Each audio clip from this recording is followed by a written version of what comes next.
आजकल पूरे Instagram, YouTube हर जगह एस्ट्रोलॉजी, पंडित, वास्तु, न्यूमरोलॉजी बहुत ज़्यादा वेव है इस चीज़ की। एक्चुअल में सबसे ज़्यादा एक्यूरेट प्रिडिक्शन किसकी होती है? तो सबसे ज़्यादा एक्यूरेट प्रेडिक्शन अगर कोई दे सकता है तो वो सिर्फ और सिर्फ ही है। अच्छा। ठीक है, बाकी सारी ये जो है ना ये पेरिफेरल साइंसेस है। वास्तु जो है ये शास्त्र संगत बात बिल्कुल है। ठीक है, तो वास्तु डेफिनेटली है, लेकिन वास्तु जो है वो हिरार्की में नीचे आता है। जैसे आप उज्जैन में भी जाएंगे, बनारस में जाएंगे, तो वहाँ पे जो घर बने हुए हैं ना उनकी किसी की दिशा नहीं है। ईस्ट के लिए घर इसलिए बोला गया कि भैया सुबह सूरज उठेगा तो रोशनी आएगी, तो घर के अंदर रोशनी आ जाएगी, इसलिए बोला गया है। तो आप कह रहे हो जितने न्यूमरोलॉजिस्ट पेज बैठे हैं ये सब जनता का काट रहे हैं? एब्सोल्युटली काट रहे हैं। मतलब मैं साफ सीधा शब्द यूज कर रहा हूँ, सड़क छाप। भाई 75,000 बच्चे पैदा होते हैं एक दिन में भारत में। ठीक है, तुम सबके लिए एक प्रेडिक्शन दोगे क्या? एग्जैक्टली बहुत सारे एस्ट्रोलॉजर्स जेमस्टोन्स रेकमेंड करते हैं कि XYZ जेमस्टोन पहन लो, लाइफ चेंज हो जाएगी, इसमें पहन लो, उसमें पहन लो। What about that? मतलब कितना सच है वो, कितना झूठ है? जो यज्ञ से, जो जप से आपको रिजल्ट मिलता है वो आपको कभी नहीं मिल सकता जेमस्टोन से, कभी नहीं मिल सकता। Let's suppose according to vastu आपने जो घर लिया उसमें कुछ डिफेक्ट्स थे, आपने क्या की? रेमेडी की। तो remedy is not a full solution. किसी चीज की पूरी रेमेडिफिकेशन 100% कहीं नहीं है। कहा जाता है ट्यूसडे, थर्सडे, सैटरडे बाल नहीं कटवाए जाते, धोए नहीं जाते। वर्सेस मैं एक तरफ ऐसे लोगों को देखता हूँ जहाँ पे जो कुछ फॉलो नहीं कर रहे, Correct. सब कर रहे हैं, और मैं कंपेयर करता हूँ कि they are having a better life than me. तो वो सब कैसे क्यों हो पाता है? मतलब एस्ट्रो एप्स के बारे में जो हमारा ऑथेंटिसिटी है उसको खराब कर रहे, पोल्यूट कर रहे हैं। सुंदर सुंदर लड़कियां जो हैं कॉलेज में जाओ, 18-19 साल की लड़कियां हैं, उनको पॉकेट मनी चाहिए। उन लड़कियों को पकड़ो और उनको बोलो कि हमारे पास आए, हम उनको 2 दिन में टैरो सिखा देंगे। उसके बाद उनको बोलो कि लाइव करना है, and they are forcing everyone to do the live sessions.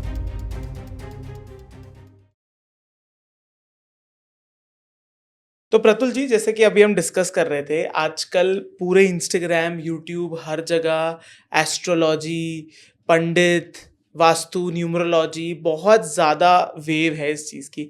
हर कोई न्यूमरो एक्सपर्ट बना हुआ है, न्यूमरोलॉजिस्ट बना हुआ है। पर अगर हम इन तीनों को कंपेयर करें, ठीक है, और अगर मैं आपसे पूछूं कि एक्चुअल में इन अ रियल लाइफ सबसे ज़्यादा मैटर क्या करता है, सबसे ज़्यादा एक्यूरेट प्रिडिक्शन किसकी होती है, तो आप किसका नाम लोगे? मतलब क्या सबसे सही है या सच्चाई किस में है? देखो, सबसे ज्यादा एक्यूरेट प्रेडिक्शन अगर कोई दे सकता है तो वो सिर्फ और सिर्फ वैदिक एस्ट्रोलॉजी ही है। अच्छा। ठीक है, बाकी सारी ये जो है ना ये पेरिफेरल साइंसेस है। अच्छा। ठीक है, ये सब एक सरकारी ऑफिस के क्लर्क जैसे हैं, जिनको जो एकदम चौड़ में रहते हैं ना कि भाई साहब हमें सब कुछ पता है। ठीक है, लेकिन बाप बाप होता है। ठीक है, तो न्यूमरोलॉजी तो खैर मैं उसको इंक्लूड भी नहीं करता हूँ। ओके। ठीक है, न्यूमरोलॉजी का मेरा कोई विश्वास नहीं है न्यूमरोलॉजी के ऊपर, और न्यूमरोलॉजी एग्जिस्ट ही नहीं करती है। ठीक है, एक वैदिक न्यूमरोलॉजी होती है, ठीक है, जो कि मुझे नहीं लगता कि इनके दूर दूर तक ख्यालों में और सपनों में भी कभी आई होगी। ठीक है, बट ये जो न्यूमरोलॉजी प्रैक्टिस कर रहे हैं, ठीक है, उस न्यूमरोलॉजी का कोई भी लेना देना नहीं है। अच्छा। ठीक है, ना ही वो शास्त्र संगत बात है। और अब किसी भी न्यूमरोलॉजिस्ट से पूछेगा कि अच्छा ठीक है, आप ये जो न्यूमरोलॉजी फॉलो करते हैं कि चलिए 4 नंबर जो है ये राहु का है, ठीक है, किस श्लोक में लिखा है, श्लोक बताइए। कहीं से तो आपने पढ़ा होगा ना। करेक्ट। आपके सर ने भी कहीं से पढ़ा होगा, उनके गुरु ने भी कहीं से पढ़ा होगा, कहीं से तो पढ़ा होगा। तो जब आपको रेफरेंस क्या है, सोर्स ही basically? नहीं पता है, ठीक है, और हम तो यार उस कल्चर से आते हैं ना, तो जहाँ पे हम गोत्र में बिलीव करते हैं कि भाई हमको पता होना चाहिए कि हमारे पापा का दादा का गोत्र क्या चल रहा है, कि गोत्र से सोर्स ढूंढ रहे हो। ठीक है, हरिद्वार में, बनारस में सब लोग पोथियां रख रहे हैं कि आपके इतनी पीढ़ी दादा के दादा ये ये थे। आए थे हाँ यहाँ हाँ पर। करेक्ट। ठीक है, तो आपको इतने बड़ी साइंस अगर आप इसको बोलते हो, इसका सोर्स कहाँ है भाई? इसका सोर्स ही नहीं है। तो न्यूमरोलॉजी तो बिल्कुल ही एकदम सड़क छाप चीज है। अच्छा। तो मैं उसके अंदर बिल्कुल कतई बिलीव नहीं करता। वास्तु जो है ये शास्त्र संगत बात बिल्कुल है। ठीक है, तो वास्तु डेफिनेटली है, लेकिन वास्तु जो है वो हिरार्की में नीचे आता है। It's a indicative science, it's not a remedial science. ठीक है, वास्तु जो है वो बेसिकली राजाओं के लिए बना है। ठीक है, अब गरीब किसान के लिए वास्तु नहीं बना हुआ है। ठीक है ना, तो बहुत सारे ऐसे शहर हैं, जैसे आप उज्जैन में भी जाएंगे, बनारस में जाएंगे, तो वहाँ पे जो घर बने हुए हैं ना उनकी किसी की दिशा नहीं है। सब जिसको जहाँ जगह मिल गई, जिसका जहाँ मुंह खुल गया, जिसकी जहाँ खिड़की खुल गई, वहां पे उसने वो खोल लिया। वहां पे किसी ने नहीं देखा कि वास्तु क्या चल रहा है क्या नहीं चल रहा है, क्योंकि वहां सब साधक बैठे हुए हैं, उनको कोई मतलब नहीं है, वो राजा नहीं है। ठीक है, तो जब मंदिर का कंस्ट्रक्शन होता है या राजभवन का कंस्ट्रक्शन होता है, तब वहां पर देखा जाता है कि ठीक है, इसका वास्तु यहाँ पे क्या रखना चाहिए क्या नहीं रखना चाहिए, क्योंकि राजा के पास चॉइस है। ठीक है, यहाँ तो तुम्हारे पास लोगों के पास रेंट का फ्लैट नहीं मिल पा रहा था, मुझसे ने ये क्या ढूंढेंगे कि हमको इस दिशा वास्तु में यहाँ कंप्लाइंट चाहिए, घर उस दिशा चाहिए। में वहाँ चाहिए, तो वो नहीं मिल सकता। और ये जो बात कहते हैं बिल्डर्स की, नहीं हमारी पूरी प्रॉपर्टी जो है वो वास्तु कंप्लाइंट है, वो 1 से 2 वास्तु के पॉइंट्स इंक्लूड कर देते हैं करेक्ट। और उसके बाद वो कह देते हैं हाँ जी वास्तु कंप्लाइंट है, जबकि वो ऐसा कुछ नहीं होता कि उनकी वो पूरी प्रॉपर्टी वास्तु कंप्लाइंट होती है। वो वास्तु कंप्लाइंट देखेगा कि वो अपने नंबर ऑफ फ्लोर्स देखेगा। एग्जैक्टली वही मैं भी आपसे कहने वाला था कि अगर कोई भी बिल्डर, जैसे मुझे बिल्डिंग बैकग्राउंड का भी थोड़ा आइडिया है, अगर कोई भी builder step by step vastu के हिसाब से चीजें बनाने जाएगा, उसका घर कभी बन ही नहीं पाएगा। नहीं मैं बिगेस्ट रेफरेंस या बिगेस्ट एग्जांपल देता हूँ। जैसे पहली बात तो वास्तु में ये कहा जाता है कि आपका जो वॉशरूम है वो आपके जहाँ पे आप सोते हो उसके आसपास होना ही नहीं चाहिए। आज की डेट में 99.9% घर अटैच्ड वॉशरूम के साथ, अटैच्ड वॉशरूम वाला तो मास्टर बेडरूम होता है। मास्टर बेडरूम होता है। इनफैक्ट अटैच्ड जो मास्टर बेडरूम होता है उसका वॉशरूम सबसे बड़ा और सबसे यूज होता है। ठीक है, उसमें आपके वॉक इन वार्डरोब और क्लोजेट पता नहीं क्या क्या होता है। तो मैं वही कहता हूँ कि मॉडर्न एज में मेट्रो सिटी में जगह का बहुत कंस्ट्रेन है, जगह बहुत कम है। अगर बिल्डर वास्तु के हिसाब से बनाना जाएगा वो नहीं बना सकता, उसका प्रोजेक्ट कभी कंप्लीट ही नहीं होगा, और होगा भी तो इतनी हाई कॉस्टिंग पे होगा कि वो पर स्क्वायर फीट रेवेन्यू नहीं ज्यादा कमा पाएगा। ऑब्वियसली वो नहीं कमा पाएगा। वो वास्तु क्या है यार, ये लोग समझते हैं कि नहीं इस दिशा में ये होना चाहिए, उस दिशा में होना चाहिए, ये वास्तु है। वास्तु की आप जब साइंस आके पढ़ेंगे तो वहां पर भी ऐसे दे रखा है कि it's like a space utilisation होना चाहिए। ईस्ट के लिए घर इसलिए बोला गया कि भैया सुबह सूरज उठेगा तो रोशनी आएगी, तो घर के अंदर रोशनी आ जाएगी, इसलिए बोला गया है। ठीक है, बट अगर समहाउ आप, अब भाई लाइटें हैं, अब हमारे पास आर्टिफिशियल लाइट्स हैं, आज हम आर्टिफिशियल लाइट के नीचे बैठ के कर रहे हैं। ठीक है, तुम इसको कहीं भी उठा के किसी भी डायरेक्शन में रख दो, ठीक है, तो क्या फर्क पड़ता है? कुछ फर्क नहीं पड़ता। लेकिन आज से 1000 साल पहले जो हमारे पास लाइट नहीं थी, तो फिर वास्तु देख के बनाना पड़ेगा ना कि भाई खिड़की का मुंह किधर रखना है और दरवाजे का फेस किधर रखना है, क्योंकि रोशनी तो फिर उसी हिसाब से आएगी, उसी हिसाब से फिर घर के अंदर रोशनदान आएगा, सब चीजें लगेगी, तो वो फर्क होता है। तो ये कभी ना बुद्धिहीनता वाले लोग जो हैं कभी समझ नहीं पाए इस चीज को। और वास्तु में मैंने आज तक किसी वास्तु कंसल्टेंट को ये बात करते हुए नहीं देखा है कि इवन अगर आप घर का अपना जगह भी ले रहे हैं तो वो भी ऐसा नहीं होता है कि कोई बहुत जेनरिक होता है कि नहीं ये दिशा तो लेनी ही नहीं है आपको, साउथ को तो, बहुत कहा जाता है, साउथ तो लेनी ही नहीं है, जबकि ये खुद जो वास्तु के ही शास्त्र के अंदर लिखा हुआ है कि राशियों वाइज दिशाएं। ठीक है, अगर आपकी ये राशि बढ़ती है तो आप नॉर्थ में लीजिए, अगर आपकी ये राशि बढ़ती है तो आप पश्चिम में लीजिए, अगर ये राशि बढ़ती है तो आप साउथ में लीजिए। मैंने आज तक नहीं देखा किसी को ये पर्सनलाइजेशन करते हुए। ठीक है, जेनेरिक चीजों पे लोग मोस्टली चला रहे हैं। तो क्या है, और द थिंग इज कि वास्तु जो है ना, ये इकलौती ऐसी चीज है कि इससे ना एस्ट्रोलॉजर्स बड़ा तगड़ा पैसा कमाते हैं। एक बार विजिट करी आपने किसी के यहाँ पे 10,000 रुपए तो मिनिमम उठा लिया। करेक्ट, करेक्शन और बता दिए आपने उसके 50-60 हजार 50-60 हजार रुपए उठा। मैं खुद एक कस्टमर पॉसिबल कस्टमर रहा हूँ। ठीक है, तो 50-60 हजार रुपए तो बहुत ही एवरेज इनकम है पर विजिट ऑफ वास्तु पर्सन। और लगाते कुछ नहीं है, वो कुछ ट्रायंगल सा लगा देंगे और आपको कहेंगे कि जी बहुत मैजिक जी हो गया। अगर आपको स्टिल आपको लगता है कि आपका नहीं वास्तु में विश्वास बहुत है, मैं ये बात मानता हूँ कि अगर आपका चार्ट कमजोर है तो फिर आपको दुनिया में हर कुछ ही दुखी कर सकता है। तो फिर वास्तु भी आपको दुखी कर देगा। ये वैसी वाली बात है ना कि जब किस्मत खराब हो तो ऊंट पर भी कुत्ता काट लेता है। सही बात है। तो ये वैसी कहानी है। तो अगर आपका चार्ट नेचुरली कमजोर है तो किसी की नजर भी आपका बुरा कर सकती है, वास्तु भी आपका बुरा कर सकता है, हर कुछ बुरा कर सकता है। लेकिन अगर आपका चार्ट बहुत स्ट्रांग है तो ना किसी की नजर कुछ आपको कुछ कर सकती है, ना वास्तु कुछ कर सकता है।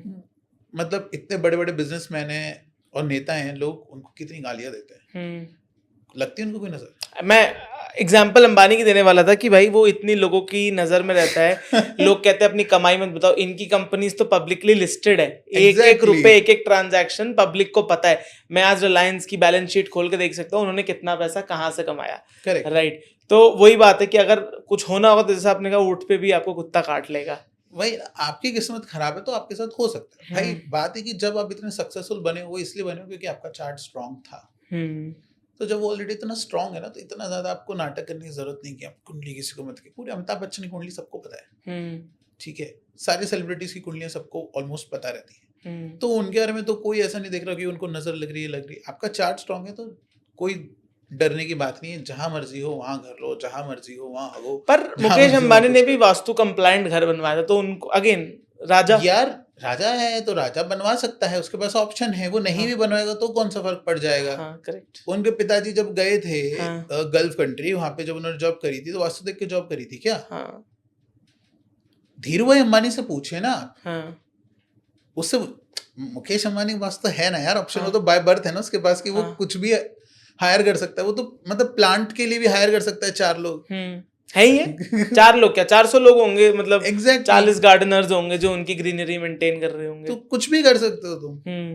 बट बात है कि क्या ये नीडेड है? नीडेड नहीं है, ठीक है। अब अगर आप बात आओगे तो चलो, हम तो इंडियन बिजनेसमैन की बात कर रहे हैं, जो बाहर के बिजनेसमैन है वो हाँ एग्जैक्टली, ठीक है, एग्जैक्टली। हाँ, एलन मस्क, तुम्हें क्या लगता है कि वास्तु देख के काम करा रहा होता है? हाँ एग्जैक्टली, कि मेरी फैक्ट्री साउथ में नहीं लगेगी, साउथ साइड में मैं कोई हैवी प्रोडक्शन लाइन नहीं डालूंगा। भाई जो प्लैनेट्स हमारे इंडिया के लिए वही सेम प्लैनेट्स उनके लिए भी है ना। तो सिंपल सी बात है कि astrology always comes above. Astrology के ऊपर भगवान है, भगवान से ऊपर कुछ नहीं, तो टॉप ऑर्डर पे भगवान है, फिर आपकी एस्ट्रोलॉजी आती है, ठीक है, फिर उसके नीचे आपके वास्तु, और फिर उसके नीचे बाकी सारी चीजें आती हैं, ठीक है। और न्यूमरोलॉजी का तो कोई एग्जिस्टेंस है ही नहीं। तो आप कह रहे हो जितने न्यूमरोलॉजिस्ट पेज बैठे ये सब जनता का काट रहे हैं? एब्सोल्युटली काट रहे हैं। मतलब मैं साफ सीधा शब्द यूज करता हूँ, सड़क छाप। जो जीवन में कुछ नहीं कर पाता है वो यूडेमी पे जाके 250 रुपए का कोर्स करता है, फिर वो अपने आप को न्यूमरोलॉजिस्ट बताने लग जाता है, फिर वो जाके लोगों के नंबर चेंज कराता है, गाड़ियों के नंबर चेंज कराता है। बहुत से लोग कहते हैं कि नाम में डबल यू लगा लो, डबल एस लगा लो।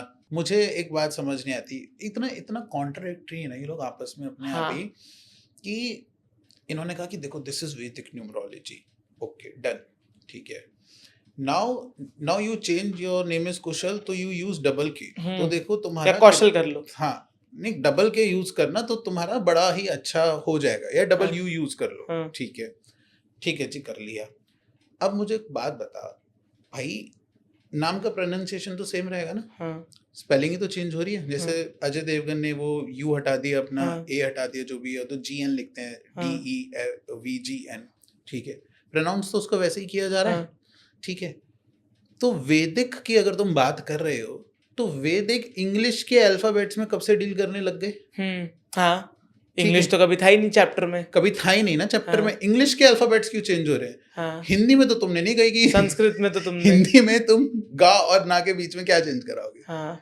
ठीक है, तो अगर आप वैदिक की बात करो तो या तो आप संस्कृत का शब्द चेंज करा रहे होते तो बात समझ में आ रही होती, और नेम चेंज छोटी को बड़ी कर दिया, हाँ छोटी को बड़ी कर रहे होते तो समझ में आ रहा होता। वहाँ पे ये सब कुछ नहीं हो रहा है, बस स्पेलिंग चेंज हो रही है, और फिर ये बात कर रहा है कि वैदिक न्यूमरोलॉजी की बात है। तो मतलब थोड़ा भी कोई हल्का सा पढ़ा लिखा आदमी होगा ना, जिसको बेसिक नॉलेज होगी, वो भी पकड़ लेगा इन बेवकूफों को, ठीक है। बस लोग इनको पकड़ते इसलिए नहीं है क्योंकि लोग खुद अपनी समस्या में इतने डूबे हुए होते हैं, डरे हुए होते हैं, शॉर्टकट ढूंढ रहे हैं। तो वो सोचना है कि भाई साहब डूबते को तिनके का सहारा, क्या लॉजिक लगाए इन लोगों की बातों में, शायद हमारा कुछ भला हो जाएगा। बस इस बेस पे ये चल रहा है, इन लोगों का धंधा चल रहा है। और क्या है कि ईजी है, अच्छा आपका मूलांक ये है, आपका भाग्यांक ये है, भाई 75,000 बच्चे पैदा होते हैं एक दिन में भारत में, ठीक है, तुम सबके लिए एक प्रेडिक्शन होगी क्या? एग्जैक्टली, हाँ, कैसे सकते हो? पागल हो गए भाई। मतलब एक डेट को इंसान पैदा हुआ है और उसका एक भाग्यांक, बदकिस्मत हो गई कि वो 2 नंबर में पैदा हो गया, और 2 कौड़ी की प्रेडिक्शंस है कि तुम देखना या तो किसी से बहुत प्यार करते हो, और फिर अगर कोई तुम्हारे मन से उतर जाए तो फिर तो तुम बेसिक है, प्यार नहीं कर पाते हो। अरे कुछ नहीं पता भाई, 75,000 में से 45,000 लोग तो बाबुओं के पास भाग भाग के वापस जा रहे होंगे, तो तुम ये जो प्रेडिक्शन दे रहे हो वो आधों पे लग रही है, आधों पे नहीं लग रही है। एंड एवरीवन इज फीलिंग, तुम किसी दूसरे नंबर वाले के लिए भी दे दोगे सेम, और शेयर हो जाता है, कंटेंट शेयर हो गया तो एल्गोरिथम में चढ़ गया, बस वो शेयर हो गया, तो उसमें चल गया। इस पे मैच मेकिंग चल रही है भाई कि 2 नंबर वालों को 6 नंबर वालों से कभी शादी नहीं करनी चाहिए, ये नहीं करना चाहिए, वो नहीं, बकवास है। तो न्यूमरोलॉजिस्ट वालों को मतलब ऐसा है कि वो जहाँ बैठे होते, मैं उस चेयर पे बैठ के खाना भी नहीं खा सकता, दूर रहा। तो जैसे मतलब मैं ज़्यादा दूर की बात आपसे क्या ही करूं, बहुत बड़े बड़े पॉडकास्टर्स हैं, वो हर दूसरे दिन ऐसे वास्तु एक्सपर्ट्स को लाते हैं जो कहते हैं टॉयलेट सीट के नीचे रेड टेप लगा लो, ब्लू टेप लगा लो, ये वाली टेप लगा लो, लाइफ चेंज हो जाएगी। तो आप क्या कहना चाहोगे ऐसे लोगों के बारे में? अगर ऐसा है तो मैं अपने घर में ना दुनिया के सारे शेड्स के टेप रखना चाहता हूँ। तो और मुझे लगता है फिर जिस दुकान में वो टेप रखे जाते हैं, हाँ। उस इंसान की किस्मत तो बहुत अच्छे से फिर चेंज हो ही जाएगी, है ना, क्योंकि उसके पास टेप ही टेप है। हाँ। तो बेसिकली हम सारे लोगों की जीवन की जो पूंजी है वो टेप के अंदर है भाई, ठीक है। तो आज से पहले जब टेप नहीं थे, उनका तो लोग इन्वेंशन नहीं गरीब हुआ थे। था, तो लोग गरीब थे। जब से टेप आए हैं तब से आई थिंक हम लोग बेटर वर्ल्ड बना चुके हैं लाइफ में। यहाँ पे मैं वो रेफरेंस भी चला दूंगा जिस रेफरेंस की मैं बात कर रहा हूँ, ठीक है। तो मतलब तो फिर अब जैसे आप ये कह रहे हो कि numerology is not that accurate, vastu भी सर्टेन एक्सटेंट तक है और सर्टेन एक्सटेंट तक नहीं है। हाँ। तो बंदा अपनी लाइफ को बेटर करने के लिए क्या करे? मतलब क्या वो सिर्फ एस्ट्रोलॉजी में बिलीव करे या फिर वो एग्जैक्टली किस राह पे चले जिससे वो अपनी लाइफ बेटर कर पाए? सबसे बेस्ट इसका आंसर है कि सबसे पहले तो आप अपना आलस छोड़ो, ठीक है। आलस छोड़ोगे तो ये ऐसे न्यूमरोलॉजी, वास्तु, इन सब चीज़ों के पास ना जाना बंद करोगे, ठीक है। मैं मतलब आपने एक कंपनी खोल रखी, कभी आप इंटरव्यूज के लिए बच्चों को बुलाते होगे तो आप कई बार देखोगे ना, इनको करियर की स्पेलिंग नहीं आती है। करियर की स्पेलिंग बहुत कुछ नहीं आता है। आधे से ज्यादा लोगों को देश के अंदर करियर की स्पेलिंग नहीं आती है। हाँ। ये अभी भी कैरियर लिखते हैं। हाँ। और मैंने कहा कैसे बनेगा? तू प्लैनेट्स हटा भाई साइड, हाँ। पहले तू मुझे ये बता सेल्फ अवेयर तो हो जाओ। और मैंने कहा जो चीज बनाने निकला है, हाँ। उसकी स्पेलिंग तो देख ले भाई। सही बात है। अब वो हिंदी में स्पेलिंग ढूंढ रहा होगा ना। नहीं, मैं ये नहीं कह रहा कि भाई इंग्लिश सबको आनी चाहिए। हाँ। तो तुमको नहीं आती पर इंग्लिश, तो मॉडर्न हिंदी एज बात में कर। इंग्लिश इज अ मस्ट, मतलब ठीक, तू या तो मत लिखना उसमें, ठीक है, तो हिंदी में लिखते हैं। अगर इंग्लिश में लिख रहा है और जो चीज बनाने जा रहा है, बेसिक शब्दों का तो यूज कर ले भाई। हाँ। ठीक है, एचआर को तुम बोलोगे वो तो वहीं से रिजेक्ट कर देगी ना। हाँ, तुम करते हैं। मतलब हमारे पास जैसे कोई भी हमारी कंपनी में इंटरव्यू देने आता है आज की डेट में, हम उससे पहले एक फॉर्म भरवाते हैं। उस फॉर्म से ही आप मानो 60% लोग वापस हो जाते हैं। मतलब वो फॉर्म देख के ही एचआर कहती है आपसे बात ही नहीं करनी, आप चले जाओ। क्योंकि या तो उन्हें फॉर्म नहीं भरने आता है, हाँ। या वो ऐसी चीज़ें लिखते हैं कि हमें वहीं से समझ आ जाता है। और जो आपने कहा स्पेलिंग, उनकी स्पेलिंग वहाँ से सब एक बेसिक क्लैरिटी आपको मिल जाती है। स्पेलिंग कैसी लिखी है, इंग्लिश कैसी लिखी है, हैंडराइटिंग, चलो हैंडराइटिंग तो सब्जेक्टिव है, पर बहुत सारी क्लैरिटी आ जाती है। तो बिल्कुल आपकी बात सही है कि लोगों को आलस छोड़ना चाहिए। फिर पहले आलस छोड़ो, काम करो खुद के ऊपर।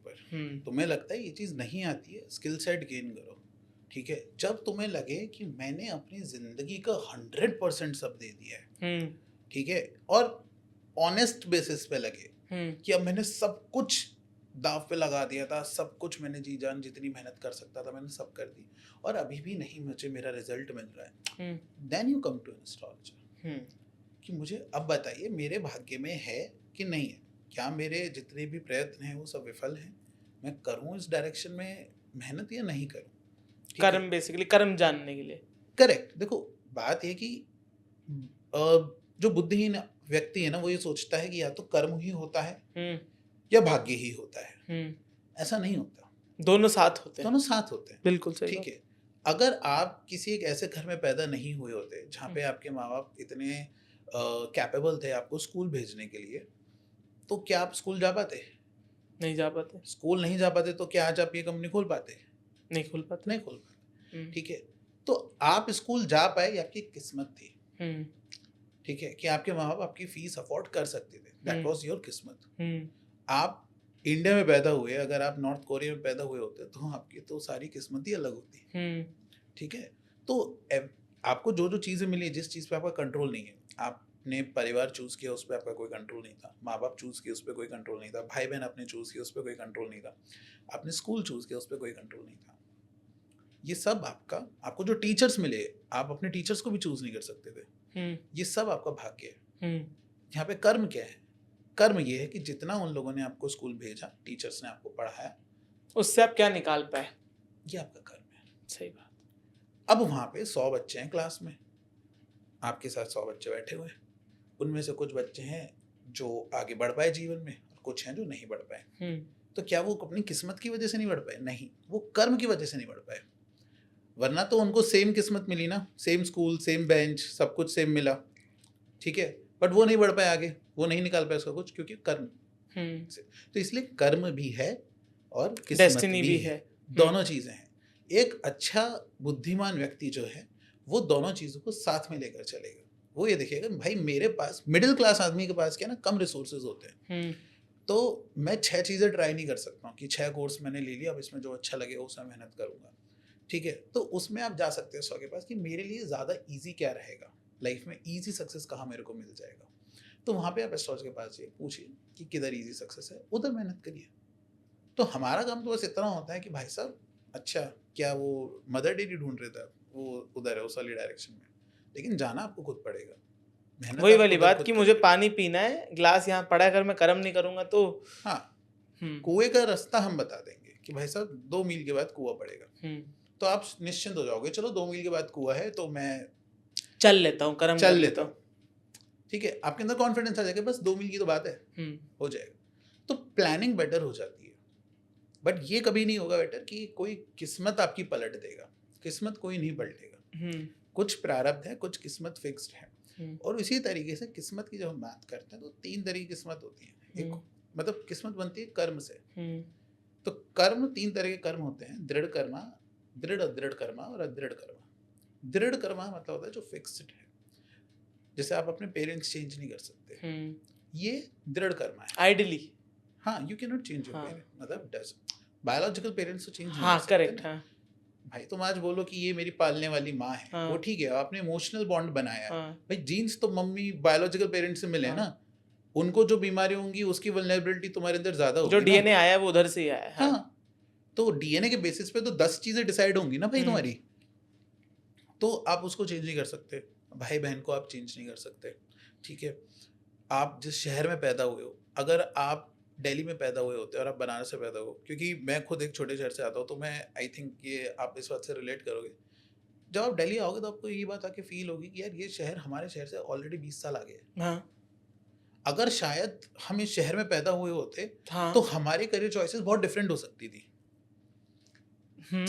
ठीक है, मतलब या एक अलग तरीके से रेजअप होते। हाँ हाँ हाँ बिल्कुल, रेजअप पे तो आई एग्री। हाँ ठीक है, रेजअप अल्टीमेटली चेंज करवा देता कि क्या Exactly, करना है क्या नहीं करना। एग्जैक्टली। हाँ अगर मान के चलिए आपको एक बहुत ही ऐसे तिगड़म से प्रोफेशन के बारे में पता करना था, तो आप बनारस में नहीं पता कर सकते थे। ठीक है, वो जैसे मैं बात करूं, मैं जो कर रहा था, हाँ, वो वहां पे लोग जानते भी नहीं थे। मैं आज ही एक हमारा दोपहर में भी शूट था, मैं उन्हीं को बता रहा था कि जब मेरे पापा अपने जो शॉप में जो गली थी उसमें बात करते थे मेरा बेटा ये करता है, तो हमारे जो अगल बगल के पड़ोसी थे दुकान के, वो कहते थे अरे आपका बेटा तो फ्रॉड कर रहा है, 2 नंबरी काम कर रहा है, ये सब थोड़ी होता है, ऑनलाइन बैठ के थोड़ी पैसे कमा लेते हैं, पागल बना रहा है आपको। तो अगेन ऐसा इसीलिए क्योंकि वहां पे इस चीज का एक्सपोजर नहीं एग्जिस्ट करता है, अवेयरनेस नहीं होता। बल्कि दिल्ली में लोग सालों से यूट्यूबर ब्लॉगर ये सब बन के घूम रहे हैं, अच्छा खासा कर रहे हैं, कुछ गलत थोड़ी है। तो ऑब्वियसली अगर मैं यहाँ रहता तो शायद मेरी कुछ चॉइसेस डिफरेंट या क्लैरिटी और मिल सकती थी मेरे को। तो ये किसने डिसाइड किया? आपने तो डिसाइड नहीं किया। सही ये बात है, किस्मत है। ये दृढ़ कर्म है। आपको जो डीएनए मिल गया वो डीएनए मिल गया, वो आपका दृढ़ कर्म है। You can not change it. Height आप चेंज नहीं कर सकते। करेक्ट, हाँ फुल्ली ठीक है। अब लेकिन जैसे वेट है, वेट यू कैन मैनेज, तो ये आपका अदृढ़ कर्मा में आ गया। फिर आ गया दृढ़ कर्मा और अदृढ़ कर्मा। तो दृढ़ अदृढ़ कर्मा जैसे स्कूल की पढ़ाई हो गई, करियर की चीजें हो गई कि पेरेंट्स ने एक अच्छे कॉलेज में भेज दिया, अब वहां जाके पढ़ना ना पढ़ना मेरा काम, वो आपका काम है। ठीक है, तो इतना मुश्किल भी नहीं है चेंज करना और इतना आसान भी नहीं है। तो इस तरीके से 3 सेक्शन में डिवाइडेड होता है, ठीक है। तो कभी भी आप जीवन को समझें तो उसमें एस्ट्रोलॉजर के पास जाके ये समझना आपको चाहिए कि सर मेरा दृढ़ कर्मा क्या क्या आता है। बेसिक जेनरिक चीज़ें तो आती ही आती हैं, फिर उसके ऊपर फर्दर और लेयर्स भी आती हैं कि जैसे ये दोस्त तो तेरा दृढ़ कर्मा ही है, ठीक है, ये पार्टनर तेरे लिए दृढ़ कर्मा ही है। You can not change. हाँ, you can not change it. ये दृढ़ अदृढ़ रहेगा, ये अदृढ़ रहेगा। तो बहुत सारी चीज़ें। अब जैसे कोई इंसान है उसकी बीमारी है, ठीक है, ये वो कह रहा है कि सर मेरे ना पापा है वो अल्कोहल बहुत पीते हैं, ठीक है, तो अब हम उसमें देखेंगे कि यार ये चेंज हो भी सकता है कि नहीं हो सकता। तो ये एस्ट्रोलॉजर का काम होता है। तो एस्ट्रोलॉजर जो पुराने एस्ट्रोलॉजर, जैसे अभी हम बात करें तो आप बता रहे थे ना कि 99% चीज़ें सही होती थी। वो जो एस्ट्रोलॉजर्स है ना, वो बेसिकली दृढ़ कर्मा की प्रेडिक्शन देते हैं। वो कभी देते ही नहीं है बाकी कर्मों की प्रेडिक्शन, वो सिर्फ दृढ़ कर्मों की प्रेडिक्शन देंगे। और दृढ़ कर्म तो चेंज नहीं हो सकता, तो सही होना ही होना है। करेक्ट, हाँ। तो ये this is the key. And what about जो बहुत सारे एस्ट्रोलॉजर्स ऐसे, जैसे मैं भी क्या बात करूं, मैंने भी 2 जेमस्टोन्स पहने हुए हैं, ठीक है। बहुत सारे एस्ट्रोलॉजर्स जेमस्टोन्स रेकमेंड करते हैं कि XYZ जेमस्टोन पहन लो, लाइफ चेंज हो जाएगी, इसमें पहन लो, उसमें पहन लो। व्हाट अबाउट दैट, मतलब कितना सच है वो, कितना झूठ है?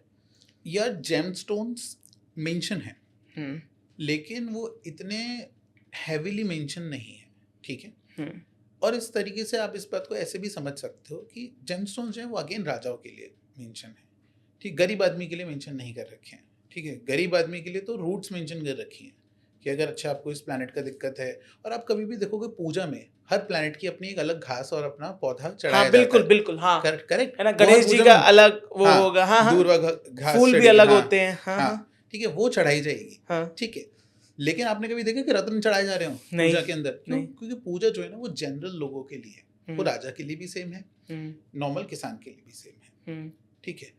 लेकिन रत्न नहीं है। तो रत्न ये राजा के लिए थे कि राजा तो काम नहीं कर सकता ना, उसको बोलेंगे भैया तुम सुबह चैंट कर लो 2 घंटे बैठ के, तो राजा नहीं कर सकता, उसके पास तो बहुत सारे काम है। तो इसलिए उसको बोला कि ठीक है राजन, तुम काम करो, तुम जेमस्टोन्स मानिक पहन लो, तुम ये पहन लो। तो ये उन्होंने एक तरीके से इन्वेंट करा। लेकिन अगर हम ऋषियों की बात करते हैं तो किसी ऋषि ने ऐसा नहीं कहा। जब राजा दशरथ थे, राजा दशरथ को अपना पुत्र नहीं हो रहे, उनके बेटे नहीं हो रहे थे, ठीक है। तो राजा दशरथ अपने गुरु वशिष्ठ के पास गए, उन्होंने बोला कि मुझे पुत्र चाहिए, हो नहीं ना। तो गुरु वशिष्ठ ने बोला कि अरे यार तुम पुत्र कामेष्टि यज्ञ करो। तो उन्होंने यज्ञ बोला, उन्होंने जेमस्टोन सजेस्ट कर दिए थे, क्या दिक्कत थी? राजा दशरथ थे, राजा थे, खरीद सकते थे, लेकिन फिर भी उन्होंने यज्ञ बोला। क्यों? जो यज्ञ से, जो जप से आपको रिजल्ट मिलता है वो आपको कभी नहीं मिल सकता जेमस्टोन से, कभी नहीं मिल सकता। इसीलिए बार बार चीख चीख के सभी शास्त्रों ने यही बात कही है कि चैंट करें, नाम लें, ठीक है, भगवान का नाम लें। और इसलिए बार बार कलयुग में बोला गया कि कलयुग में तो नाम जाप ही सब कुछ है। जैसे प्रेमानंद महाराज भी यही कहते, वो नहीं मानते वो किसी चीज। सबसे बड़े जीते जागते एग्जाम्पल हैं कि उन्होंने जीवन भर सिर्फ राधा नाम लिया, और उसके बाद उनकी दोनों किडनीज फेल हैं, फिर भी वो अच्छे से चल रहे हैं, अपनी उनके हेल्थ इश्यूज भी चल रहे हैं। लेकिन फिर भी जो डॉक्टर्स बिलीव नहीं कर सकते थे कि ऐसे कैसे चल सकता है इंसान, वो भी चल रहा है। वो क्यों चल रहा है? नाम जाप पे। तो वो बहुत बड़ा एग्जाम्पल है। लेकिन लोग क्या ना, नाम जाप भी नहीं करना चाहते, शॉर्टकट चाहिए, आलस है ना, टाइम नहीं दे सकते ना, मतलब टाइम नहीं दे सकते। हाँ। बस प्रॉब्लम बस इस चीज की, इसलिए उनको जेमस्टोन्स बड़े अच्छे लगते हैं। और फिर ज्योतिषों को लगता है ये क्लाइंट यही चाहता है, इससे खुश हो जाएगा ये, तो ये कर देते हैं। सुनार भी मेरे को 30-40% का कमीशन दे देगा, तो ये सीन चल रहा है। और again end of the day सबने हर चीज़ को बिजनेस बनाया हुआ है। मतलब न्यूमरो अपने में अपना बिजनेस है, वास्तु अपने में अपना बिजनेस, जैसे हमने डिस्कस किया। आएंगे कंसल्टेशन का एक चार्ज ले लेंगे, फिक्स करने का एक चार्ज ले लेंगे। मेरे को वास्तु से एक चीज़ याद आई, मेरा एक फ्रेंड था, उसकी वाइफ आर्किटेक्ट थी, ठीक है, एंड वो बहुत रिनाउंड आर्किटेक्ट है। मतलब अगर मैं बताऊं तो हांगकांग में एक गुरुद्वारा बना था, she was the head of architecture वहाँ पे, और बहुत बड़े बड़े प्रोजेक्ट्स पे उन्होंने काम किया है, ठीक है। तो वो मेरे को ऐसे ही ना उनसे बात हो रही थी एक बार, मैंने कहा एक बात बताओ, ये जो वास्तु का कॉन्सेप्ट है ये अपने सिर्फ इंडिया में इतना रिलीजियसली लोग फॉलो करते हैं या फिर बाहर भी होता है? उन्होंने कहा कुछ प्रिंसिपल्स हैं, कुछ साइंसेज हैं जो हर जगह हम आर्किटेक्चर में भी यूज़ करते हैं, ठीक है। पर उन्होंने मेरे को एक बहुत परफेक्ट एग्जाम्पल दिया, क्योंकि मैंने तब ना वो रेमेडीज कराई थी फ्रेश हाँ। तो मैं हर बंदे से हर तरीके के क्वेश्चन पूछता था, तो लकीली उनसे भी मिला, मैंने उनसे क्वेश्चन पूछा। उन्होंने कहा एक बात बताओ, एक घोड़ा है वो इंजर्ड हो गया, जैसे let's suppose according to vastu आपने जो घर लिया उसमें कुछ डिफेक्ट्स थे, ठीक है, आपने उसकी रेमेडी कर दी। आपने क्या की? रेमेडी की। तो remedy is not a full solution, जड़ से आप नहीं निकाल पाए। उसने कहा अगेन घोड़े पे आ जाओ, घोड़े को लग गई पैर में बहुत ज़्यादा चोट, या घोड़े को छोटी सी भी चोट लग गई, कितना भी आप उसका इलाज कर लो, घोड़ा एक बार चोटिल हो जाए वो अपनी आइडियल परफॉर्मेंस कभी नहीं दे पाएगा, कभी नहीं, नेवर इन द लाइफ वो दे पाएगा। तो उन्होंने कहा तुम बस ये समझो चीज़ खराब थी, तुमने हल्की फुल्की रिपेयर कर दी बस, पर अगर जो डिफेक्ट है, अगर तुम इतना ही वास्तु को मानते हो, जो डिफेक्ट है वो डिफेक्ट हमेशा रहेगा।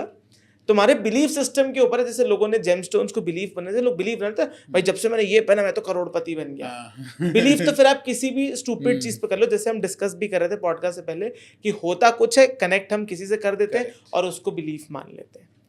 तो मतलब ये सच है, यही सच है। आप कभी नहीं कर सकते, किसी चीज़ की पूरी रेमेडिफिकेशन 100% कहीं नहीं है। अगर फॉर एन एग्जांपल एक छोटा छोटा एग्जांपल ले लेते हैं कि भाई किसी एस्ट्रोलॉजर ने प्रेडिक्ट किया कि अरे भाई आप देखना 4 महीने बाद आपका एक्सीडेंट हो जाएगा, ठीक है। अब आपने कहा कि अरे भाई भाई भाई बचाओ बचाओ मुझे इससे बचाओ, तो हमने चलो आपको रेमेडीज दे दी।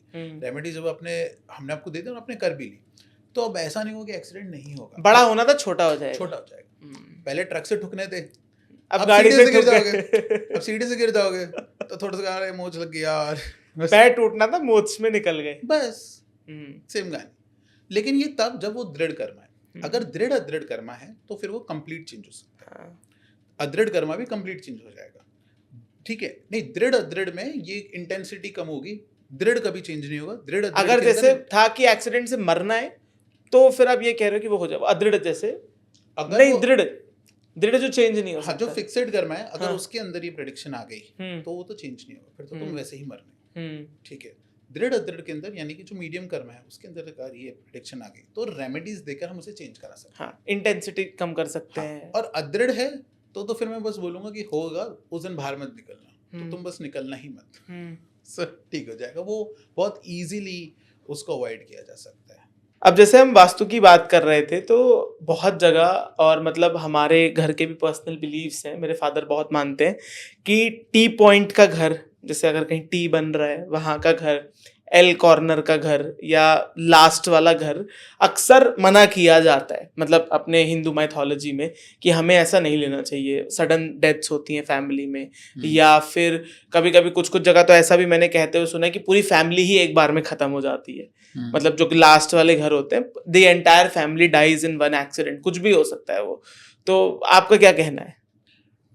बहुत से, अगर आप साउथ में जाओगे बहुत जगह आपको ऐसे मंदिर दिखाई देंगे जो टी पॉइंट पे बने हुए हैं, ठीक है। तो मंदिर में जितने लोग रहते होंगे या जो पुजारी रहता होगा उनकी डेथ हो जाती होगी, ठीक है।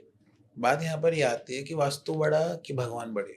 भगवान बड़े। तो जब भगवान बड़े हैं तो भगवान खुद गीता में कहा है कि इस दुनिया की 10 दिशाओं में मैं ही विराजमान हूँ, हर कर्ण में मैं ही विराजमान हूँ।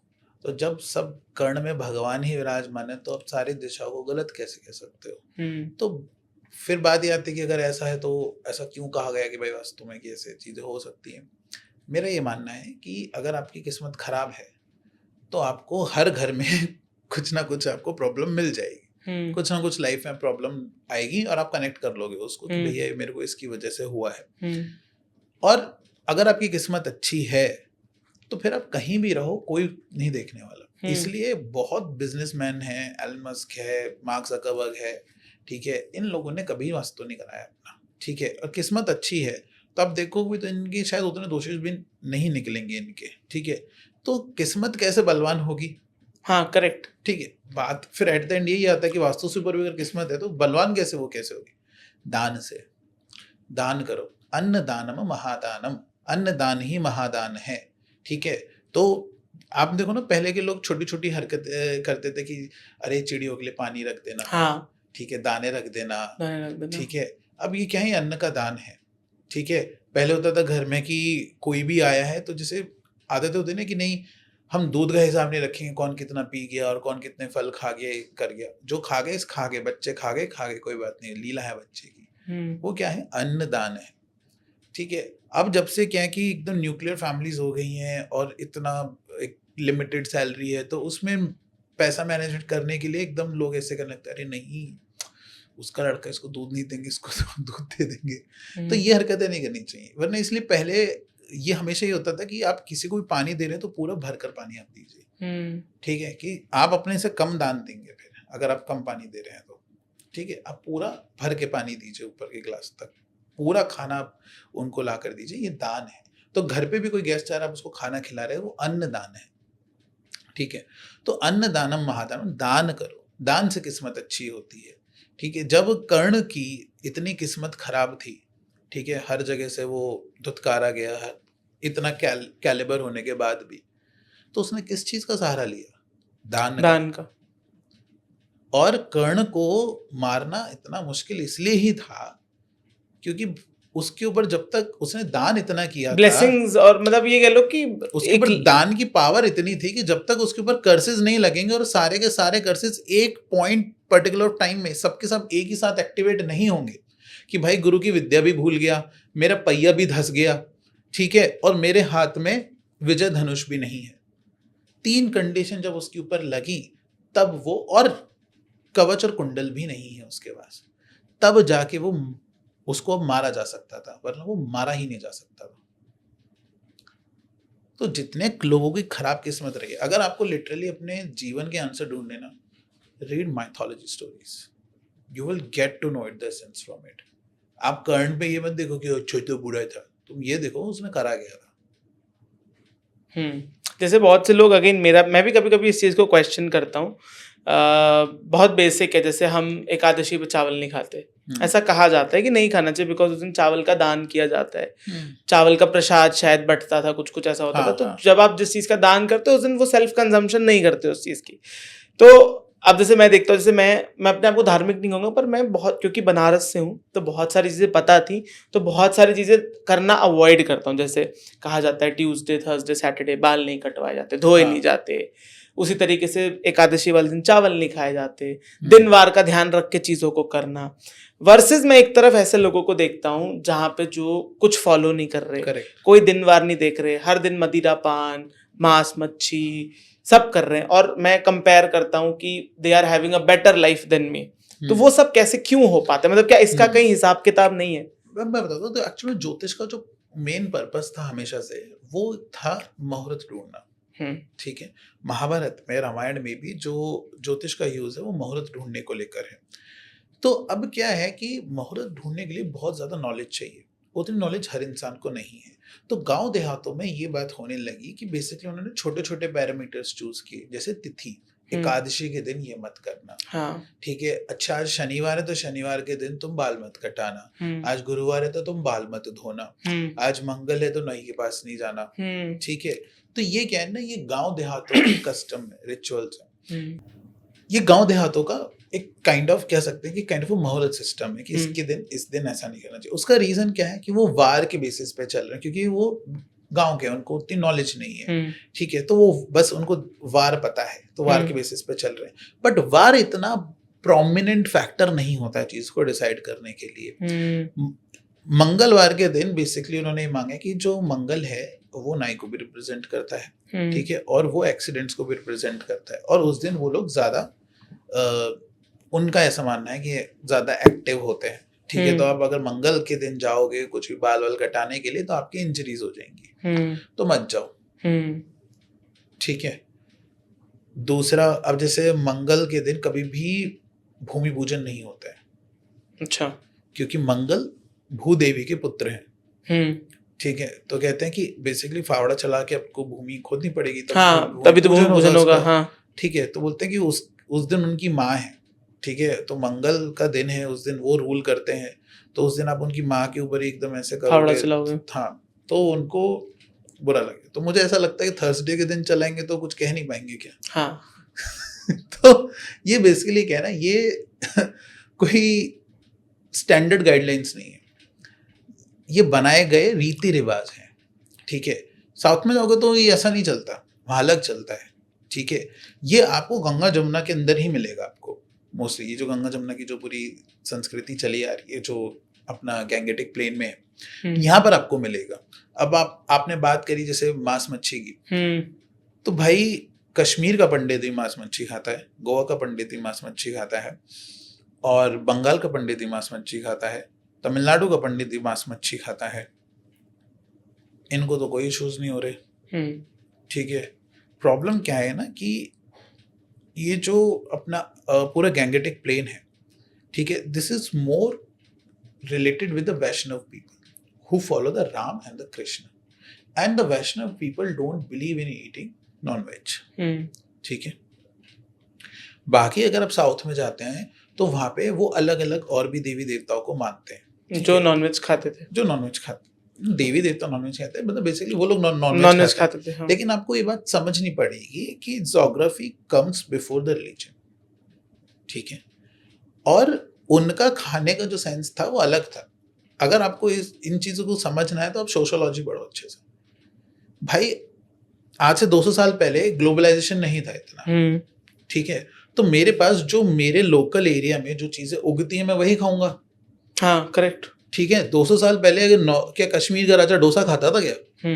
ठीक है, कभी शायद खा लिया होगा तो खा लिया होगा, डेली बेसिस तो नहीं खा सकते रोज डोसा, पॉसिबल ही नहीं है, उनके Possible पास ही चावल नहीं ही है। नहीं है वैसे, कोकोनट ही नहीं मिलता उधर, क्या Coconut, चटनी हाँ। लेंगे उधर वो। हाँ। ठीक है, तो वहां जो लोकल फूड मिलेगा वही तो खाएगा इंसान, और जब पेट भरेगा तभी तो इंसान भजन करेगा। तो पहले वो ज्योग्राफी का कांस्टेंट था, उसके बाद जब ग्लोबलाइजेशन हुआ तब लोगों के पास ऑप्शन है डेफिनेटली वेजिटेरियन फूड पे शिफ्ट होने के लिए, ठीक है, लेकिन वो नहीं हो रहे हैं शिफ्ट क्योंकि अब वो उनके टेस्ट बड में लग गया है। तो now they are basically slave of their tongue, ठीक है, अब वो उसकी वजह से तो पर सही है या गलत है? ये गलत है। When you have a option not to kill animal, ये कर्म के बेसिस पे ये ठीक है। तो इसीलिए जैसे विवेकानंद थे, जब तक वो इंडिया में रहे उन्होंने कभी मांस मच्छी नहीं खाया, ठीक है, लेकिन जब वो जहाँ पर जाते हैं अमेरिका जाते हैं तो वहाँ पे वो नॉनवेज कंज्यूम करते हैं। तो उन्होंने कहा कि भाई मैं ऐसे देश में आया हूँ जहाँ मैं खुद नया हूँ, मुझे नहीं पता कहाँ वेज ऑप्शन मिलेगा कहाँ नहीं मिलेगा, हाँ, मैंने सही वेज बात है। चीज़ें भी खाई हैं और ये यहाँ का कस्टम है, ये यहाँ की इनकी खातिरदारी है, तो मैं उसकी रिस्पेक्ट कर रहा हूँ, तो मैंने खाया। और बंगाल में आज भी दुर्गा पूजा होती है तो मच्छी बनती है वहाँ पे, ठीक है। इनफैक्ट हमारे यहाँ नवरात्रों में नॉनवेज नहीं खाया जाता, वेस्ट बंगाल में इस टाइम पे सबसे ज्यादा नॉनवेज खाया जाता है। तो बात ये है ना कि सब भगवान की ही बनाई हुई चीज है, ठीक है, आप ये मत करो वो मत करो, आपके पास जब ऑप्शन है तो वह मत करो, ये बात जरूर है। पहले ऑप्शन नहीं था इसलिए वो नवरात्रि में मच्छी खाने का कल्चर था, अब ऑप्शन है तो हाँ ये नहीं करना चाहिए। अब ग्लोबलाइजेशन हो चुका है, आपके पास कोलकाता में भी आपके पास ब्लिंकिट है, आपके पास वेज ऑप्शंस हैं, ठीक है। अब लेकिन वो कल्चर के नाम पे फॉलो हो रहा है कि नहीं ये हमारा ट्रेडिशन है, लेकिन वो ट्रेडिशन क्यों स्टार्ट हुआ था? वो ट्रेडिशन इसलिए स्टार्ट नहीं होता कि मजे करेंगे, ट्रेडिशन स्टार्ट हुआ था because of the geography constant. अब वो कांस्टेंट नहीं रहा है ना, तो now you should change your habits as well, बात ये है। लेकिन ऐसा नहीं है कि जितने भी सब मांस मच्छी खा रहे हैं, अब जैसे आप इंडोनेशिया जाओगे, साइबेरिया जाओगे, रशिया जाओगे, तो वहां पे लोगों के पास नहीं है वेजिटेशन, कहाँ से खाएंगे? है ही नहीं, जमीन ही नहीं है वैसी, सब एक्सपोर्ट होता है, सब उधर एक्सपोर्ट होता है। और बहुत बार है कि एक्सपोर्ट भी नहीं हो रहा, एक्सपोर्ट तो तब होगा जब लोगों के अंदर डिमांड होगी, जब लोग डिमांड ही नहीं करे तो एक्सपोर्ट क्या होगा? हाँ। तो फिर आप क्या खाओगे? एक्सपेंसिव भी होता है, तो बंदा अब जैसे हम इंडियंस, अगर मैं रशिया जाके कोई वेजिटेरियन चीज डिमांड करता हूँ, वो नॉनवेज से एक्सपेंसिव है, हाँ, क्योंकि डिमांड नहीं है, कम आ रहा है, जिसकी सप्लाई कम है, ऑब्वियसली उसका प्राइस ज्यादा होगा। और अगर तुम उसे अफोर्ड नहीं कर सकते तो you have to eat the non veg, और तब उसमें कुछ गलत नहीं है। हाँ, सो जब आपकी मजबूरी है, अगर आप तब खा रहे हो तब गलत नहीं है, लेकिन जब मजबूरी नहीं है आपकी, सिर्फ आप अपने टेस्ट बर्ड के लिए खा रहे हो, तब गलत है। तो पर फिर वही बात है कि जो लोग ये सब कर रहे हैं, क्या इसका इम्पैक्ट उनके चार्ट्स पे होता है? नहीं, ऐसा कुछ नहीं होता, ये गलत धारणा है। अगर ऐसा होता तो फिर तो अमेरिका में जितने भी सब लोग मांस मच्छी खा रहे हैं, ये मैं डेफिनेटली सोचता हूँ कि वर्ल्ड की टॉप 10 रिचेस्ट लोग की लिस्ट निकाल लो, 8 नॉन वेजिटेरियंस है, 8 डेली अल्कोहल कंज्यूम करते हैं बिना दिन वार देखे, तो आरएंट दे सक्सेसफुल? मतलब फिर वही जैसे आपने कहा ना कि अगर चार्ट स्ट्रांग है आपकी, बाकी जैसे वो भी तो डोनेशंस करते हैं, वीक चार्ट होगा तो भी आपको दुखी नहीं करेगा, ठीक है, कार्मिकली आप डेफिनेटली बैड कर्मा लगेगा। हाँ, ये बात है। हाँ, अगर आपके पास ऑप्शन है तो। हाँ, लेकिन अब अमेरिका में हो, जैसे अब वहां पे मैं अभी इधर गया था, सिंगापुर गया था, वहां पे कुछ वेज ही नहीं मिलता यार। हाँ, that's true, that's true, कुछ ही नहीं मिल रहा था। और अगर मेरी आदत है अगर नॉनवेज खाने की, और मैं वहां जाके बर्गर कर रहा हूँ, भाई बर्गर दे दे, चिकन बर्गर मेरे को दे दे, कर रहा हूँ, तब मेरे को वो नहीं लगेगा बैठ कर, ठीक है। लेकिन मुझे पता है कि अच्छा इसके बगल में एक वेजिटेरियन शॉप भी है, फिर मैं उसको छोड़ के बर्गर खाने जा रहा हूँ, तो now I am doing this karma और act of eating because of my desire. अदृढ़ कर्मा नहीं, ये अदृढ़ कर्मा में नहीं, बात ये कि आप किसी चीज का ना इंटेंट, कर्म अच्छा है बुरा है वो इंटेंट से डिसाइड होता है। नियत क्या थी? नियत क्या थी? तो मेरी नियत अगर मेरे टेस्ट बर्ड के लिए थी तो गलत है। अगर वो मजबूरी है मेरी कि 100 मीटर तक कोई है या 200 मीटर 400 मीटर है ही नहीं तुम्हारे पास, ठीक है, और तुम अफोर्ड नहीं कर सकते हो, अवेलेबिलिटी नहीं है, तो then you can have it. भाई आज से 50 साल पहले एवोकाडो कौन खा रहा था इंडिया में? कोई नहीं खा रहा था। हाँ, होते नहीं थे इंडिया के अंदर। अब आए तो कीवीज खाने लगे कीवीज ना। भी आज भी अब प्रोडक्शन चालू हुआ है। हाँ एग्जैक्टली। तो चलो हमने ये मान लिया कि एस्ट्रोलॉजी इज मतलब superior than vastu and numerology, जैसा आपने कहा। तो ये आजकल ना बहुत सारे एप्स चल रहे हैं, मैं चलो नाम नहीं लेता, पर एक बहुत फेमस ऐप है, यहाँ पे ब्लर करके उनका लोगो दिखा दूंगा। All of them as astro apps. Astro apps, ठीक है, एक सबसे फेमस ऐप है, ब्लर करके हमने लोगो दिखा दिया। वहां पे 5 रुपए से लेके 5,000 रुपए मिनट तक के एस्ट्रोलॉजर्स बैठे हुए हैं। ज्ञान थेरेपी करके एक यूट्यूबर है, उन्होंने उनके ऊपर एक वीडियो बनाई थी जहां पे उन्होंने अपनी जो लाइफ है वो गलत पोर्ट्रे करी कि मैं आईएएस की तैयारी कर रहा हूँ, टिपिकल, बहुत परेशान हूँ, निराश हूँ, बताओ मैं क्या करूँ, बल्कि is a successful YouTuber making good money. ठीक है, तो वहां पे उन्होंने टोटली डिफरेंट चीज बताई। ठीक है, तो आपका क्या कहना है ऐसे एस्ट्रो एप्स के बारे में जो इतनी ज्यादा मिस इन्फॉर्मेशन और हमारी जो मतलब जो हमारा ऑथेंटिसिटी है उसको खराब कर रहे, पोल्यूट कर रहे हैं? ऑब्वियसली अगर आप एस्ट्रोलॉजी कंसल्टेशन के लिए एस्ट्रो एप्स पे जा रहे हो तो मतलब इट्स लाइक कुएं में गिरने के समान है। ठीक है, दुनिया में इतने एस्ट्रोलॉजर्स एक्चुअल में थे ही नहीं जब तक ये एप्स आई नहीं थी। ये तो इन एप्स के आने की वजह से इतने एस्ट्रोलॉजर्स इन लोगों ने क्रिएट कर दिए हैं अननेसेसरी। ठीक है, ये लोग बोलते हैं कि उनके जो फाउंडर हैं वो बोलते हैं कि हमारे यहाँ ना सबसे बड़ी दिक्कत हमको ये है कि हमें अच्छे एस्ट्रोलॉजर मिलते नहीं है, इतनी एप्लीकेशंस आती हैं और 80% हमको रिजेक्शन देना पड़ता है, हम उनको सेलेक्ट, वो हमारे राउंड्स क्लियर नहीं कर पाते हैं। मैं आपको लिटरली कह रहा हूँ कि आप अपने स्टाफ में से ना किसी भी एक रैंडम लड़की को पकड़ो, लड़की को पकड़ना, लड़कों को इतनी इजी सेलेक्ट नहीं करते, लड़की को हाँ, इस चीज पे मैं भी आऊंगा बाद में। ठीक है। मुझे एक चीज पता है एस्ट्रो उसी ऐप के बारे में। आप इनको बोलिए कि जाके एस्ट्रोलॉजर का फॉर्म भर दीजिए, रैंडम कुछ भी डाल दो कि द्वापर युग से मेरे को एस्ट्रोलॉजी का एक्सपीरियंस है, वो मान भी लेंगे कि हाँ तुमको द्वापर युग से एक्सपीरियंस है। ठीक है, आप अपनी ही कंपनी का एक कैनवा पे मिलता है सर्टिफिकेशन का टेम्पलेट, वो उठा के दे देना, वो भी उसको भी एक्सेप्ट कर लेंगे। ठीक है, उसके बाद वो एक राउंड लेंगे और वो टेक्निकल राउंड भी नहीं होता। The irony is astrology companies के अंदर एक भी एस्ट्रोलॉजर बैठ के किसी दूसरे एस्ट्रोलॉजर का कोई टेक्निकल राउंड नहीं लेता है। बिजनेसमैन है जो कंपनी चला रहा है। हाँ, ये पता है क्या करते हैं, इन्होंने लड़कियां हायर कर रखी हैं, ये कहते हैं कि बस आप कम्युनिकेशन स्किल्स देखना कि इंसान अच्छे से बात कर ले। ठीक है, तो आप अपने स्टाफ में देखो जिसकी कम्युनिकेशन अच्छी है, उठा के इनका फॉर्म भरवा दो, कॉल आ जाएगा, बोल दो हाँ जी मेरे को 10 साल का एक्सपीरियंस है, सर्टिफिकेशन उठा के दे दो, फेक सर्टिफिकेट। ठीक है, उसको भी एक्सेप्ट कर लेंगे और 4 लाइन मैं लिख कर दे देता हूँ, बंदे काम बिगड़ जाते हैं और आप बहुत ज्यादा ओवर थिंकिंग करते हो। ठीक है, थोड़ा आपको गुस्सा भी ज्यादा आता है। ठीक है, और सब आपके बारे में बुराई करते हैं और आपका दिल बहुत नेक है, बस ये कर देना और बस आपको सेलेक्ट कर लेंगे, कहेंगे अच्छा ठीक है हम आपको बताते हैं, ये करते हैं वो करते हैं। They will pretend like such a big selection process, और वो आपको मेल कर देंगे कि हाँ जी यू हैव बीन सिलेक्टेड। कितना कमा लेते हैं ऐसे एस्ट्रोलॉजर्स ऐसे एस्ट्रो ऐप पे? वहाँ पे literally people are earning in 7 to 8 lakh rupees per month. मतलब ये हाइट है, नॉट एवरीबॉडी, हाँ ऑब्वियसली, बट यस इतना मान सकते हो कि वहाँ पे 30,000 से 7 लाख के बीच में लोग कमाते हैं। फीमेल एस्ट्रोलॉजर ज्यादा कमाते होंगे।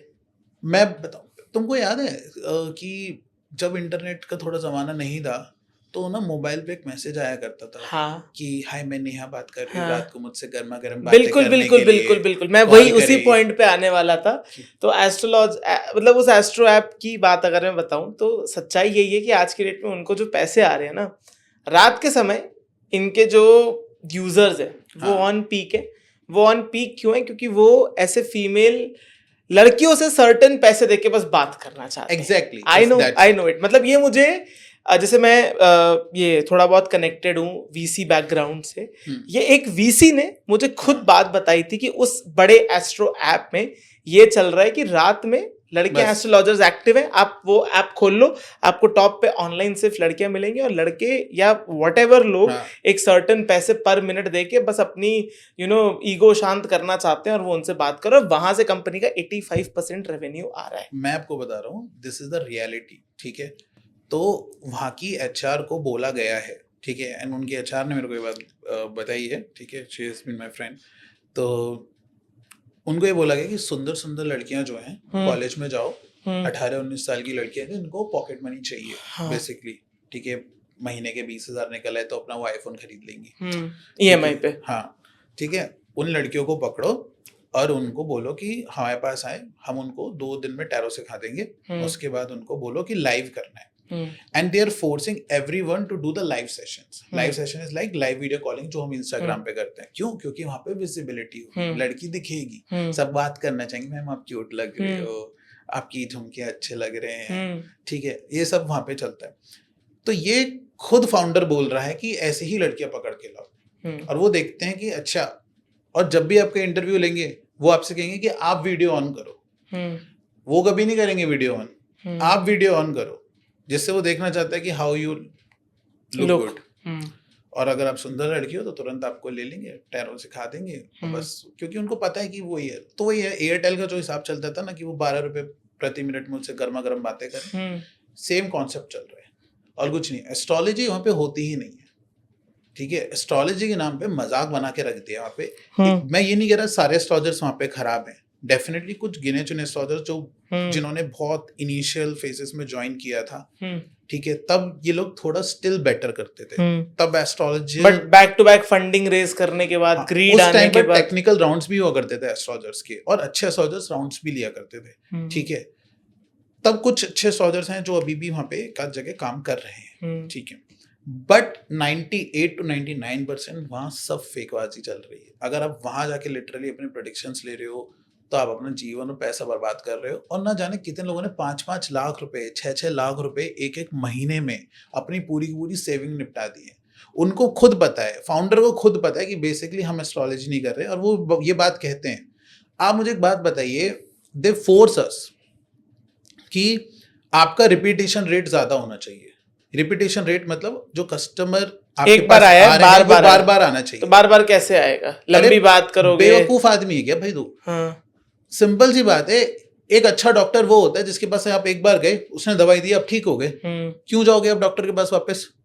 ठीक है, वो बोल रहे कि नहीं वो आपके पास वापस आए। मैंने कहा क्यों वापस आना चाहिए? मैं एक बार में जब उसका सॉर्ट कर दिया, उसका काम हो गया, मैंने बोल दिया कि चल तेरे 6 महीने बाद तेरी शादी होगी, तो 6 महीने बाद आएगा ना यार, वो प्रेडिक्शन कंफर्म कर 2 महीने बाद क्यों आ रहा है वो 2 दिन के बाद या 6 दिन के बाद ही क्यों आए? बोले नहीं सर आप कुछ ऐसा बताइए कि वो फिर वापस वो आए। मैंने कहा तुम लोग पागल हो गए। And that day I left it.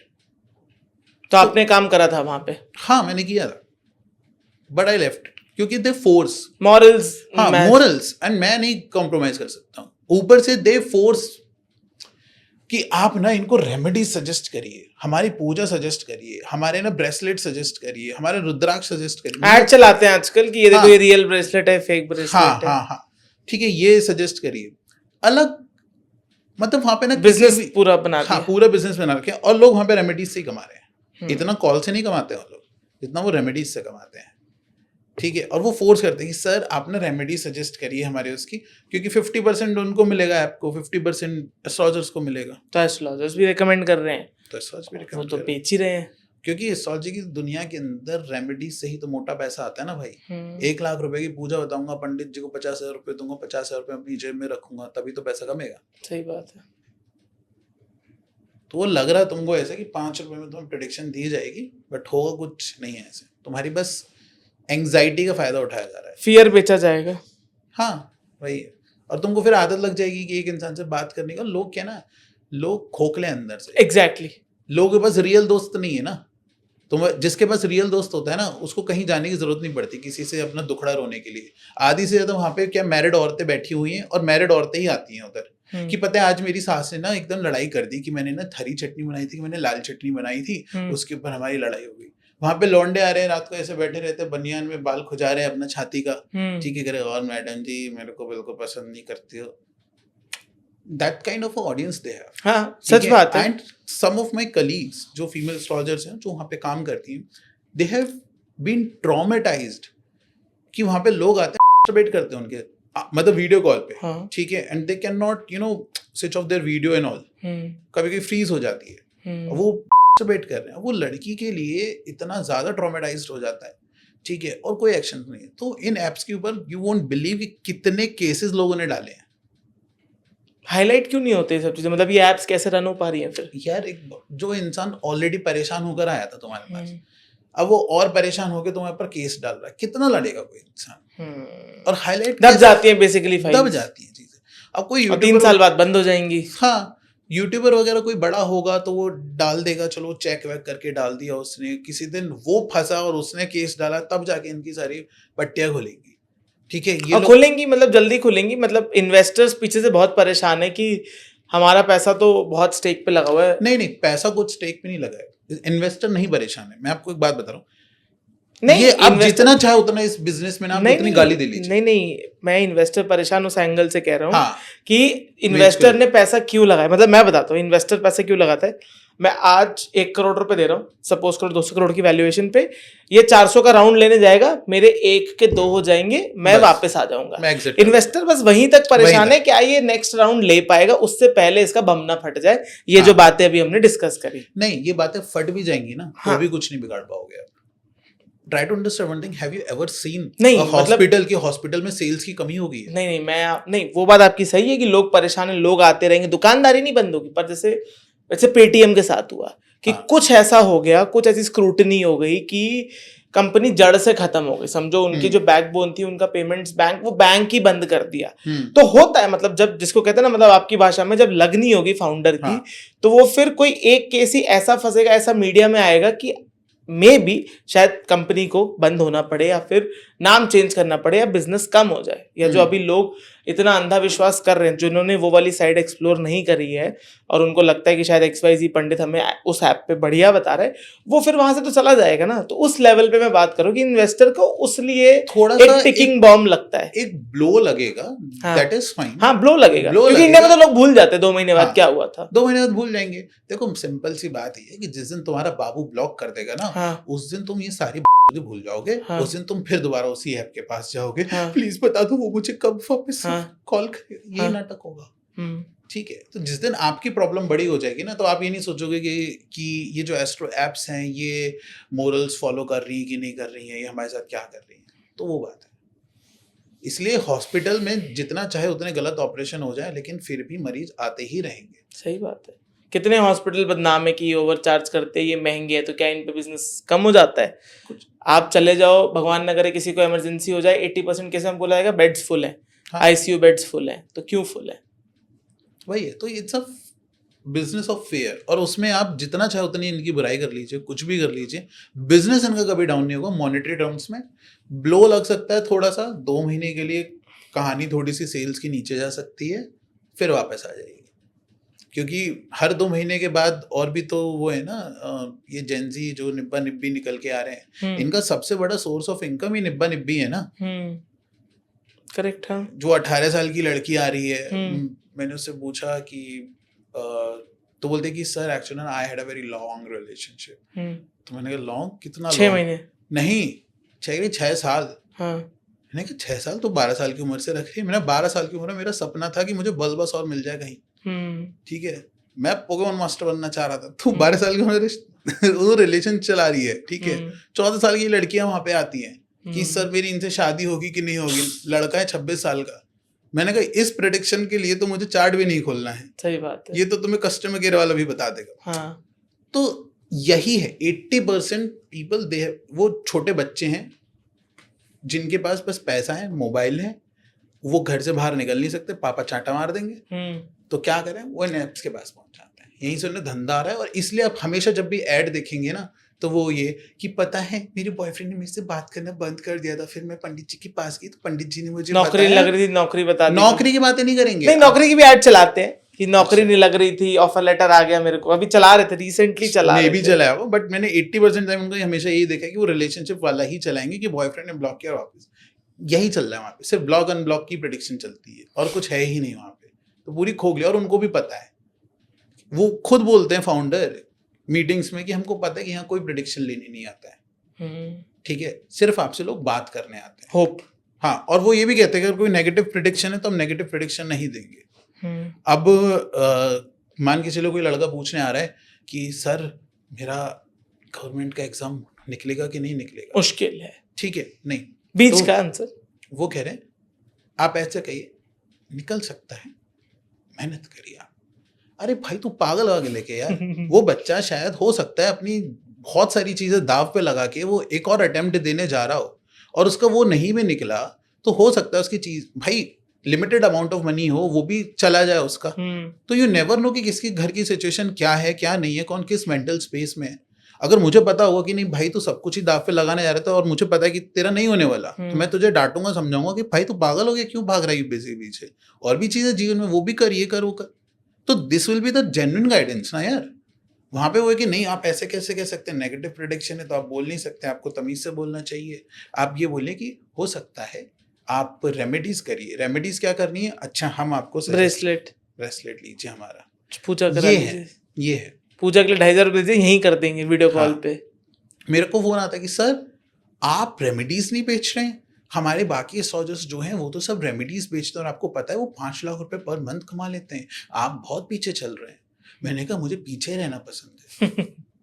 So again guys that is it आज के पॉडकास्ट के लिए। मुझे उम्मीद है कि आपको ये पॉडकास्ट पसंद आया होगा। बहुत सारी ऐसी हमने बातें करी जो अक्सर लोग नहीं करते, क्योंकि अगेन वो बिकता नहीं, जैसा इन्होंने भी कहा कि बिकेगा तो वो जो जहां पे एक होप होगी, एक रे ऑफ होप होगी, बंदा वहीं पे अपने पैसे लगाएगा। मुझे उम्मीद है कि आपको ये पॉडकास्ट काफी इन्फॉर्मेटिव लगा होगा तो सब्सक्राइब करना मत भूलना। मैं प्रतुल जी का पर्सनल इंस्टाग्राम हैंडल और इनके अदर सोशल हैंडल्स नीचे लिंक कर दूंगा, आप जाके चेकआउट कर सकते हो। और सब्सक्राइब करना मत भूलना हमारे चैनल को ऐसे ही इन्फॉर्मेटिव पॉडकास्ट के लिए। तब तक दोस्तों take care and bye bye.